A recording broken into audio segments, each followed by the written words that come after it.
they're hungry, the students haven't had water in so long, they've been doing tayammum for days now.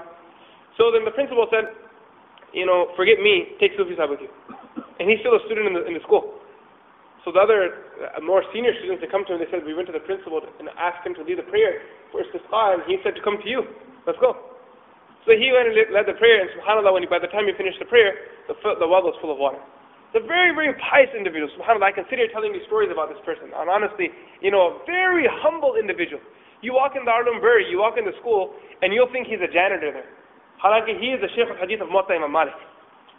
He walks like a janitor. You think the guy's a tramp off the street that just came there to get some shelter. But this individual he's a teacher he's a Shaykh al-Hadith, teaches the Hadith of Muwatta Imam Malik.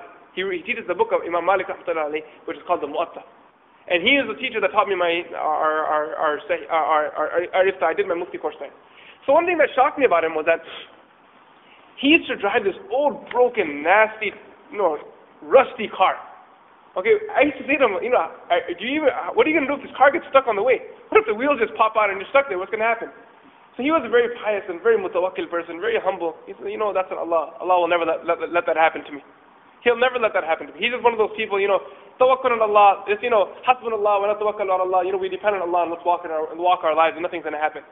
Sometimes I would see him, whenever you go to Saudi Arabia or you go to, for Hajj, if you see, one of the things you'll always see that whenever there's a big sheikh that's going somewhere, along with the sheikh there's a posse, right? There's a big group of people that are following that sheikh everywhere. Wherever the sheikh goes, there's a big group of people that are passing, following that big group of that sheikh wherever he goes. He goes for salah and there's like 5-6 guys around him that are all just, following him and shading him wherever he goes, shadowing him so they can pray along and learn from him. But one thing about our teacher, Sufi Sahib, this happened at least 3 times. I would be looking for him because I had questions in my mind and I knew he was there in Hajj.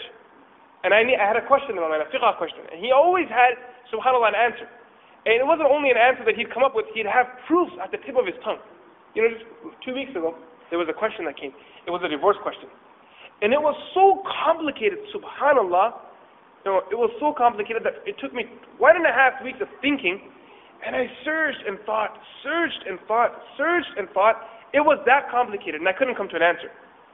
So I remember it was 2 weeks ago, and it was a Friday, and I was on my way to the MEC talk. And I said, let me call my teacher. So I called him. And I called Sufi Sahib, and on the way here I said to him, I have this really big, this masala, this situation, and I just can't come to a conclusion. It's just so solid, it's this complicated. So he's like, it's very easy, and he started answering the questions. And while he was answering it, I said, okay, you answered it. Even I could have come up with an answer. What's your proof for it? Not in a challenging manner, but as a student and teacher, we always had a relationship that we were open to asking each other for each other's proofs. That where did you get this from? And he's like, okay, check Shami, this volume, this page, this. Check this book, this page, this volume. And subhanAllah, when I left MEC and I went back home, that question that I was stuck on for 1.5 weeks, subhanAllah, I was just shocked when I went back and checked the answers. One time when we were in madrasa, I'm going off on little tangents again, but we'll come back inshallah. One time I was in school in my Ifta class, and I remember my teacher, he told us to find a hadith. And I remember the hadith, it's a fiqhi issue, I won't go into that. He said, find this hadith for us. And wallahi al-azim, Allah is the witness, I searched for that hadith in at least I can take an oath and say I must have went through at least 4,000 pages of hadith looking for that book, 4,000 pages of hadith books just looking for that hadith. Just day and night for weeks we just sat there and just turning pages and pages and pages and looking for the hadith, reading and searching, and we couldn't find it. So I came back to Sufi Sahib and I told him that, I can't find the hadith. He said, Tum bewakuf logo susto jaake dhundo. You're useless and lazy students, go search for it. So we went back, we searched. I came back and I said, honestly, I just can't find it. So then he says to me, okay, you want this hadith? Go open Majma' al-Zawaid. It's not a random book, but it's a it's a book that not every person's heard of. Okay? He said, go open this Majma' al-Zawaid and you'll find it there on this chapter, on this page. We went there and the hadith that I was looking for almost a month plus, he had it at the tip of his tongue and went there and found it exactly where he told us where the hadith was. Very righteous, very scholarly, intellectual individual. So I said to him once, this is the car you drive. What kind of car is this? Now, we used to always see them, the husband give us permission, let's buy you a car. As students, we just want to, because what did these teachers earn? They earned pennies, but they were happy with what they earned. These people, per week, if I told you how much they earned, they probably earned maximum per week. If I exaggerate, I'm going to exaggerate right now, okay? And I'm going to say they earned £200 per week. £200 per week, and how many dollars that is? That's $400 maximum. Maximum $400. And how much is that in a month? Yeah, let's exaggerate and say $2,000. Okay? You have you earn $2,000. You have a family. You have children that are going to college here, there, old. His children are my age. And you're thinking, how does this person live his life? But subhanAllah, they were on such a level. Their connection with Allah was so great that this person, every year I saw him in Hajj. Every year I saw this person in Hajj, and I can swear I saw him 6 years continuously in Medina Munawwara. I would go there, and then I would be saying Salatu Wasalam, and there would be Sufi Sahib, he's right next to me. No posse, no one with him, his hair's all over the place, and he just has his hat on, has his ihram on in Haram or in Mina and Arafat. He's just walking past, making dua, crying, and you see him, this person standing here in the corner behind in the shade of some street, and some tree, and you say, oh my God, this is the Shaykh al-Hadith right here.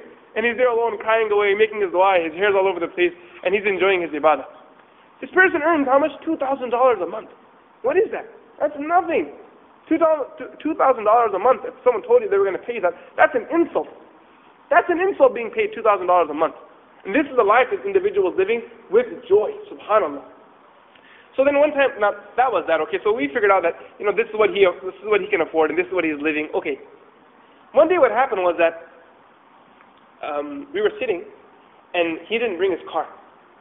Sheikh Sufi Tahir, he didn't bring his car. So his son came to pick him up. So we always had the habit of walking our teachers out of the classroom right to their car. We would hold their books for them and walk them right to the car, and have our teachers seated in the car, and then we'd depart them, and then we'd go to our rooms and go back home wherever we need to go. So we took our teacher outside to the parking lot area, and in England we call the car park. We took him to the parking lot area, and we were just waiting for the car to come to pick him up. And this young guy pulls up in a BMW. We're like, I thought your son's coming to pick you up. He goes, हाँ हमारे बेटा है. So then one of the students there is like, you drive a broken, rusty, nasty car, and your son, mashallah, driving a BMW. This means that your son doesn't care for you. How could he enjoy himself so much and you're in such difficulty? So then we didn't say in that, with such harshness, but we got the point across. So then, subhanAllah, I was saying how a father loves their child, how a parent loves their child. This is where we started off from. He said, हमारे लिए गंदगी और उनके लिए पाकीज़गी.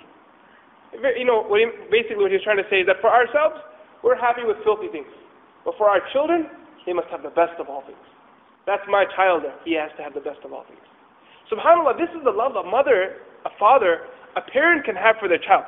One time Hazrat Musa, alayhi salatu salam, Musa alayhi salam was a Kalimullah. He was the one that used to speak to Allah subhanahu wa ta'ala, right? He was a Kalimullah, right? Okay? So, Musa alayhi salam, he used to speak to Allah subhanahu wa ta'ala. So Musa alayhi salam, he said, Ya Allah, awsini, that give me some advice. So Allah subhanahu wa ta'ala said, that ummak, your mother, take care of your mother, this is my advice to you. Who's making this dua? Who's making the request? Musa alayhi salam directly to Allah. That, oh Allah, advise me. What should I do in my life? And Allah subhanahu wa ta'ala is saying, go take care of your mother. So then he questions again, oh Allah, what do I do? He says, your mother. He asks again, oh Allah, what do I do now? Your mother. He keeps repeating until finally Allah subhanahu wa ta'ala says to Musa alayhi salatu wasalam, that her pleasure is my pleasure. You want my pleasure? You want to please your Allah? The way of doing this is by pleasing your mother. Isa alayhi salam, when he was born, he spoke when he was young. When he was in the cradle, he was brought in front of the Bani Israel, and they were making objections against Isa alayhi salam's mother, who was Maryam alayhi salam. And how was Maryam alayhi salam? This is a little pop quiz question that just came to my mind. How was Maryam alayhi salam related to Zakaria alayhi salam?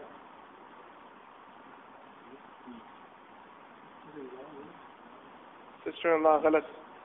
Niece, how a niece? What kind of niece?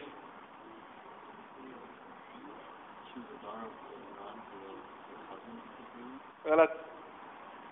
How was Maryam alayhi salam related to Zakaria alayhi salam?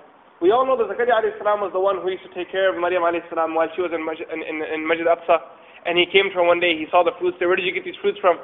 So then she said, Allah subhanahu wa ta'ala gave me these fruits. So, we know that they had a relationship. How were they related? Maryam alayhi salam, you're close. Maryam alayhi salam's mother, and Maryam alayhi salam's father's name was Imran. Maryam alayhi salam's mother's sister's husband was Zakaria alayhi salam. Now in Urdu, I'm not sure what you call the relationship. Khalu. Khalu jan. Right? Maryam alayhi salam's mother, say something,